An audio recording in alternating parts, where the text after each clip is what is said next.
আসসালামু আলাইকুম। সুপ্রিয় দর্শক, জাতীয় সংসদ নির্বাচনের পর থেকেই রাজনৈতিক মহলে খুব বেশি আলোচনা চলছে যে নির্বাচনের পরে রাজনৈতিক মাঠে কে এগিয়ে, কতটুকু কৌশল কে এগিয়ে যাচ্ছে। বিশেষ করে বিপুল সংখ্যক ভোট নিয়ে, বিপুল সংখ্যক আসন নিয়ে ক্ষমতায় এসেছে বিএনপি এবং বর্তমান বিএনপি সরকার তারা পরিচালনা করছে। কিন্তু অন্যদিকে জামায়াত, যারা নির্বাচনের আগে ফেসবুকে মন্ত্রী ছিল এবং ফেসবুকে তারা সরকার ছিল, কিন্তু যাই হোক তারা এখন বিরোধী দলীয় অবস্থান করছে। কিন্তু তাদের অবস্থানটা কতটুকু, তারা কতটুকু এগিয়ে যাচ্ছে রাজনীতির মাঠে।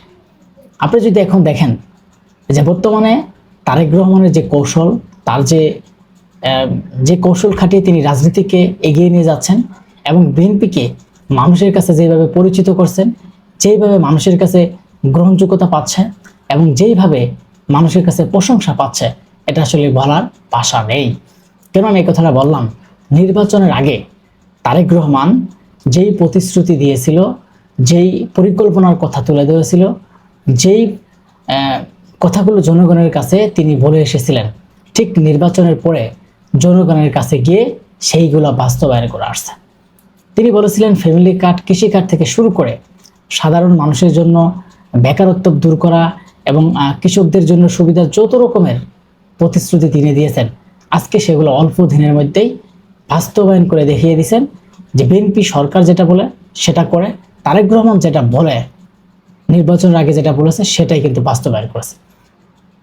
এবং মাত্র 4 মাসেই তিনি যে প্রতিশ্রুতিগুলো বাস্তবায়ন করেছেন এবং তাদের রাজনৈতিক কৌশল হিসেবে তারা এগিয়ে যাচ্ছে এবং জনগণের কাছে একটা বিশ্বাসযোগ্য দল হিসেবে গড়ে উঠছে বিএনপি। কেননা গ্রামগঞ্জে আপনি যদি সাধারণ মানুষের কাছে যান, গেলে আপনি দেখতে পারবেন যে মানুষ বিএনপিকে ছাড়া কিছু বোঝে না। মানুষ বলবে যে কেন, অনেকেই আপনি প্রশ্ন করতে পারেন বিএনপিকে কেন মানুষ ভোট দেয়, বিএনপির প্রতি মানুষের কেন ভালোবাসা থাকবে। সেটা হচ্ছে তারেক রহমান যে প্রতিশ্রুতি দিয়েছে সেই প্রতিশ্রুতি বাস্তবায়ন করছে এবং কি মাত্র 4 মাসের মধ্যেই তিনি যেই প্রতিশ্রুতিগুলো বাস্তবায়ন করেছেন, এটা অতীতে কখনো দেখা যায়নি, যা অল্প দিনের মধ্যেই তারেক রহমান বাস্তবায়ন করে দেখিয়ে দিলেন। এমনকি তিনি বাংলাদেশের মাটি পেরিয়ে এবং বিদেশের মাটিতে গিয়েও নতুন নতুন চমক দেখাচ্ছে। সেই মালয়েশিয়ার প্রধানমন্ত্রীর সাথে বৈঠক করেছেন, কিভাবে শ্রমবাজার খোলা যায়, কিভাবে বাংলাদেশের বেকারত্ব দূর করে সেখানে মালয়েশিয়ায় বাংলাদেশের লোক সংখ্যা পাঠানো যায় এবং যারা অবৈধভাবে আছে তাদেরকে কীভাবে বৈধ করা যায়, যারা সেখানে জেল হাজতে আছে তাদেরকে কিভাবে দেশে নিয়ে আসা যায়।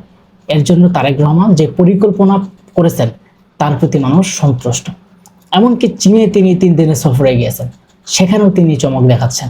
তিনি বিভিন্ন জায়গায় ঘোরাঘুরি করছেন, বিভিন্ন এমপি মন্ত্রী, বিভিন্ন দেশের বিশেষ বিভিন্ন যারা ব্যবসা বাণিজ্য করে, যারা প্রধানমন্ত্রী যিনি শি জিনপিং এর সাথে বিভিন্ন জায়গায় তারা বৈঠক করেছে। সেই বৈঠকের মূল উদ্দেশ্য বাংলাদেশে শিল্প কারখানা বৃদ্ধি করা, বাংলাদেশে গার্মেন্টস ফ্যাক্টরি বৃদ্ধি করা, বাংলাদেশে ব্যবসা বাণিজ্য বৃদ্ধি করা, যাতে বাংলাদেশে চীনারা এসে ব্যবসা করতে পারে। তার জন্য তারেক রহমান এগিয়ে যাচ্ছে এবং তাদেরকে আহ্বান জানাচ্ছে। আজকে এই যে তারেক রহমানের প্রতিশ্রুতি বাস্তবায়ন থেকে শুরু করে আজকে সব জায়গায় ম্যাজিক, এখন সারা বাংলাদেশের কাছে, মানুষের কাছে একটা আরো পরিচিত হয়ে যাচ্ছে যে একজন সরকার প্রধান অল্প দিনের মধ্যেই দেশের পরিস্থিতি কিভাবে সমাধান করা যায়, কিভাবে বাংলাদেশের এবং অন্য দেশের সাথে বন্ধুত্ব সম্পর্ক হয় এবং বাংলাদেশে কিভাবে কর্মভিত্তি করা যায়, যাতে বেকারত্ব দূর হয়, শিক্ষা প্রতিষ্ঠানের মান কিভাবে ভালো হয়। আজকে সেই জন্য তারেক রহমান যে প্রতিশ্রুতি দিয়েছেন, আজকে সেগুলো বাস্তবায়নে এবং বিদৃশ্যও দেখা যাচ্ছে।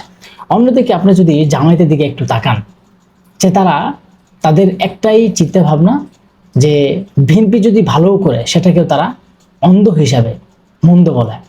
আপনি যদি এই যে তারেক রহমান যে প্রতিশ্রুতি বাস্তবায়ন করেছেন, তারেক রহমান বিদেশে যায় যেভাবে সুনাম পাচ্ছে, মানুষের কাছে ভালো সম্পর্ক করছে এবং বন্ধুত্ব সম্পর্ক হচ্ছে, দেশে ব্যবসা বাণিজ্য পারছে, এগুলো তারা অন্ধকার হিসেবে দেখছে। তাদের চোখ থাকতেই তারা মনে হয় অন্ধ, এগুলো না দেখে তারা উল্টো পাল্টা বক্তব্য দিচ্ছে। আজকে রাজনৈতিক মাঠে এই কারণে জামায়াতের কৌশল পিছিয়ে গেছে। যেখানে বিএনপি সরকার গঠন করেছে এবং জামায়াতের মানুষের কাছে একটা গ্রহণযোগ্যতা পাওয়ার কথা ছিল, সেখানে যে আপনি যে কোনো সময় দেখেন যে সরকার দলীয় ক্ষমতা থাকে, তার বিরুদ্ধে যারা বিরোধী দল থাকে তারাই কিন্তু সেই সরকারের বিরোধিতা করে এবং সরকারের যে সমালোচনাগুলো এগুলা করে মানুষের কাছে একটা গ্রহণযোগ্য এবং জনপ্রিয়তা হয়।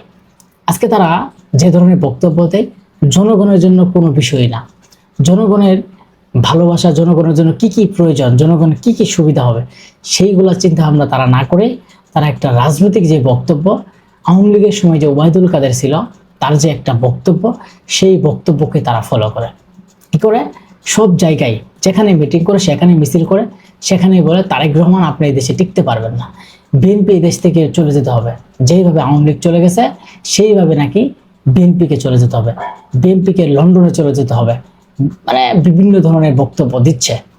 বিশেষ করে আপনি যদি ফুয়াদের যদি একটা বক্তব্য শুনেন, সেই যখন মঞ্চে বক্তব্য দেয় মনে হয় তিনি একাই 100, মানে এত শক্তি সমর্থন, অথচ ঢাকা শহরে একলা হাঁটতে তিনি ভয় পান। কেন?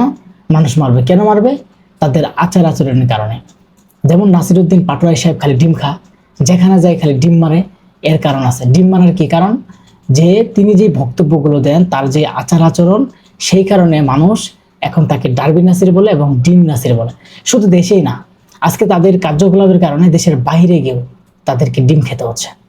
আপনি যদি আরেকটু তাকান যে রাজনৈতিক মাঠে সবচেয়ে এখন যদি ভালো অবস্থান তৈরি করে এবং সেটাই হচ্ছে কিন্তু বিএনপি, এবং কৌশলগতভাবে বিভিন্ন বিষয়ে কিন্তু তারা এগিয়ে যাচ্ছে।